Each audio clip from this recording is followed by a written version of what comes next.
où cette réouverture était donc très attendue, on l'imagine, par les frontaliers.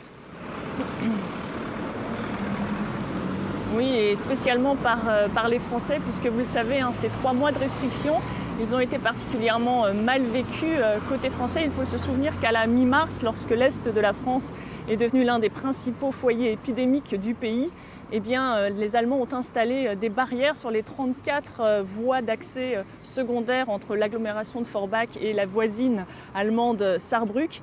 Et bien que ces frontières, elles ont particulièrement choqué. Entre-temps, elles ont été retirées, mais c'est tout de même un sentiment, disons, d'incompréhension, voire d'injustice qui domine côté français face à la sévérité des contrôles allemands et des amendes importantes de lourdes amendes qui ont été infligées aux Français qui, malgré l'interdiction, ont continué de faire leurs courses en Allemagne, là où, côté français, eh bien, les contrôles policiers étaient quasiment inexistants. Alors malgré tout, ce que je peux vous dire, c'est que depuis ce matin, ils sont nombreux, les Français, à franchir cette frontière. Alors il y a certes 20 000 travailleurs frontaliers, mais également des Français qui reprennent leurs habitudes de faire du shopping en Allemagne. Je vous rappelle que la ville de Saarbrück n'est qu'à 6 km d'ici, là où la première ville française, Metz, est à une 60aine de kilomètres. Et cette main-d'œuvre et ces consommateurs français, ils sont bienvenus côté allemand, car c'est eux qui font tourner en particulier les usines, mais également les cafés ou encore les hôtels allemands.